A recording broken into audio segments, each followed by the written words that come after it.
I like that they put their words into action and they put their faith into action. I think it really rang true to me. I don't know, it was probably like the third Sunday that we had started coming to People's, and Jason did a sermon on love as an action word.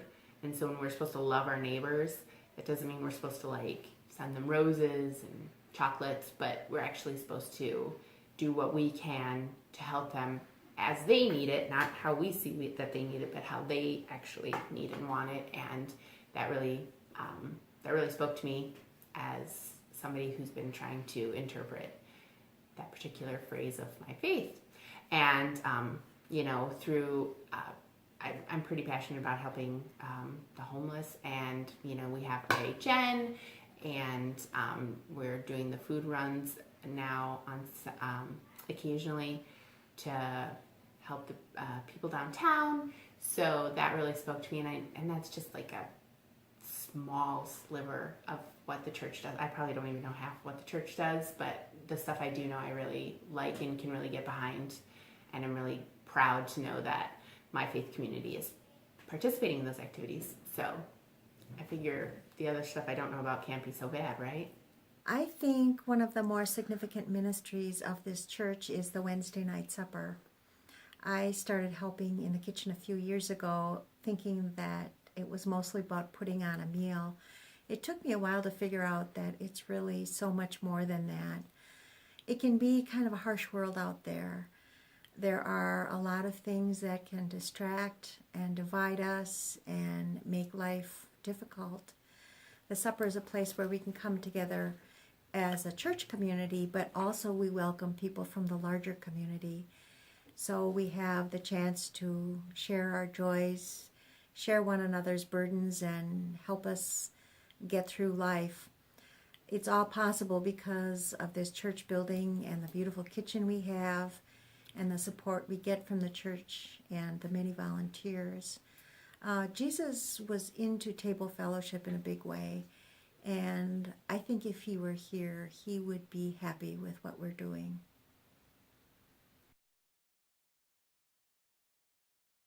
I think Linda and I always discuss many times that Sunday morning is not Sunday morning if we don't make it to church.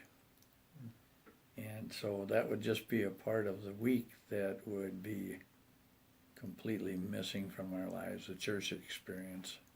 Well, I think what I would miss is the chance to be with people who think that there's something more than this material earth that's important, and strive to understand it and strive to be the kind of people that God wants us to be.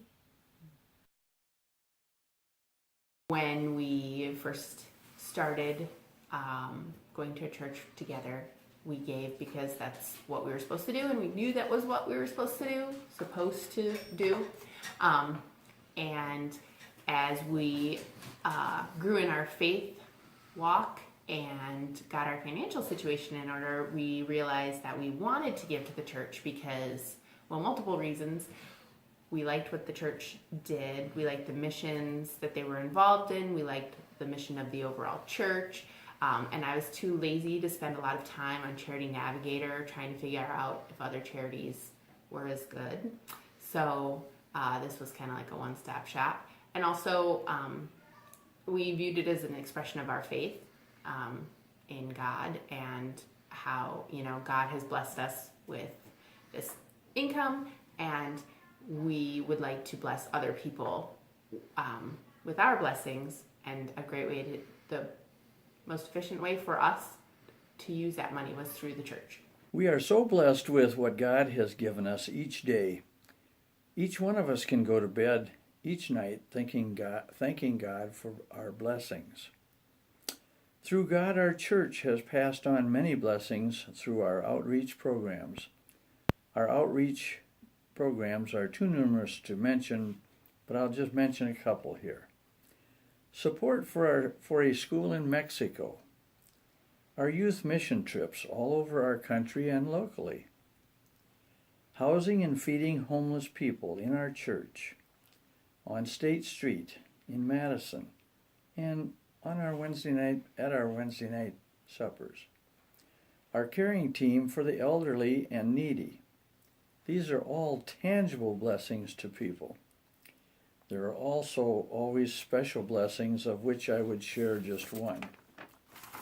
You never know when surprise blessings will be given to you. Linda and I are both on the care team. I was a caregiver for Neil Denton. I visited Neil at a Grace a week before he passed away, when he was unable to really respond very much at all. We were visiting, and I sat right in front of him so that we could see eyeball to eyeball with each other. I mentioned that Linda and I had gone on a trip to the West Coast, and that I had gone to a Dodger Stadium ball game. Neil was a diehard Cub fan. At that moment, Neil's eyes got big and his forehead raised, and I knew that at that time God had allowed Neil and I to communicate. Through our care team experience, I had another blessing to always remember. Through our giving, we also have a committee called the Caring Team, which brought us another blessing to remember. Please think about your blessings as you make out your pledge to our church for the coming year. So what makes me want to give to People's Church is a general feeling that the church does so much of what I feel it should be doing, and gives me an opportunity to be a part of that, to reach out and to help, like providing the shelter services that the Road Home and our affiliation with them allows us to do, providing Wednesday night suppers as an opportunity for people to have a good meal, to come together for fellowship, to be involved in a social situation, to provide opportunities for preschoolers in our community, to support the food pantry, all the different things that the church is a part of, allows me to be a part of that, and I just kind of realized that that's the best avenue we have for our dollars, to commit to the church as a body and be a part of that, to make all of those things happen. We talk about earning as far as, we need food to eat, we need a house, and, they do things around the house to help out the family, and then they earn money for that, and that's the same. We equate that with my husband going off to work every day, and he goes off to work to earn money for the family as well. And then when they get paid weekly, when I remember to pay them weekly, I'm not gonna lie about that one, we talk about giving, saving, and spending their money, and they have little containers that we split their money in, and they get to play on the calculator and figure out what 10% is, because I figure I should start them out doing a tithe so that they don't have to figure out what the heck a tithe is like we did when we got old enough. So they start out tithing their any money that they get, realistically, birthday money, Christmas money, and money that they earn, because I am tough. I'm a mean parent. And then they give some to the church, and then they give some to, or the Salvation Army, whatever. Right now I want to just connect them money with giving, so they can give it to wherever they feel is speaking to them, but they do also bring a lot of it to the church because they wanted to buy some chickens. Many of the outreach things that we do, the way we try and touch people, so many activities, because our church is very active, and we use our building a lot, so that there's so many activities that probably touch more people than we realize.